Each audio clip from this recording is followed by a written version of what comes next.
Hello everyone, welcome to our YouTube channel Premiere Next.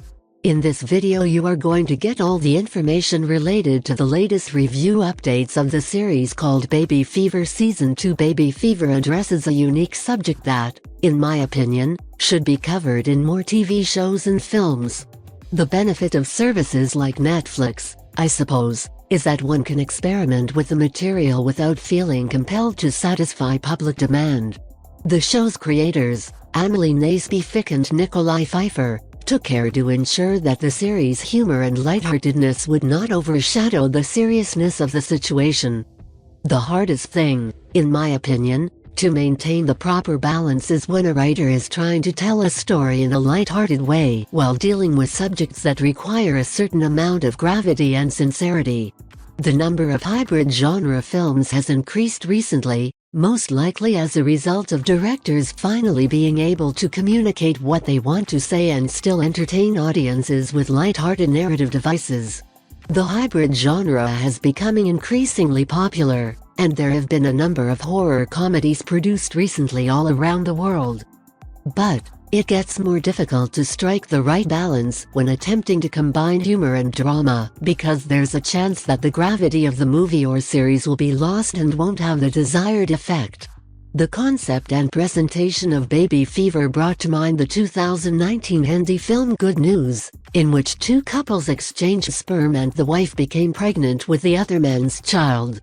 It is important to note that the writers have done a respectable job of ensuring that the main tension in the movie remains undiluted and has the intended effect on the viewer.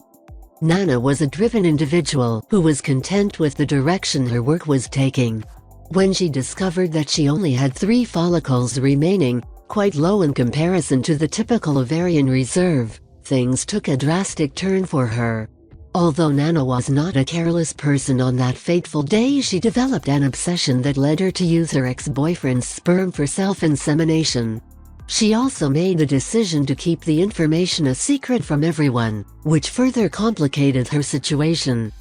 Despite telling her employer everything, Nana hadn't found the confidence to approach Matthias about what she had done by the end of Baby Fever Season 1. Nana was having a really difficult time taking care of her newborn, so she felt compelled to tell Matthias about it after the baby was born. In addition, Matthias deserved to be aware of his paternity. Actually, the series benefits from having only 6 episodes per season, each lasting only 30 minutes. I think the story would not have been able to draw in and hold the attention of viewers if it had adhered to the traditional 8-episode format. Having said that, I think a lot of the side stories such as Matthias's cancer were superfluous and should have been cut from the script. They didn't, in my opinion, accomplish anything or give the character or the plot any more depth. One aspect of the second season that I found particularly appealing was the creators' willingness to delve deeply into the mind of a newlywed mother. It was evident to us that Nana felt bad about not being as appreciative and joyful as the other mothers. The worst part was that she wasn't allowing herself to fully experience all those emotions because she believed it was inappropriate for a mother to experience those sensations. She felt burdened by the duty, despised the sleepless nights, and became triggered by the tiniest things. Nana believed that society would view her as an immoral mother and condemn her if she did not provide for her daughter around the clock. However, Nana was unaware that she was likely experiencing postpartum depression and that it was quite common for her to want to spend some time away from the child. I think Baby Fever Season 2 handles all of these topics in a really sensible and successful way. I must admit that seeing the first half of Baby Fever Season 2 made me think of films like A Mouthful of Air and Baby Blues, where the writers talked with postpartum challenges that women face in great detail and with such maturity.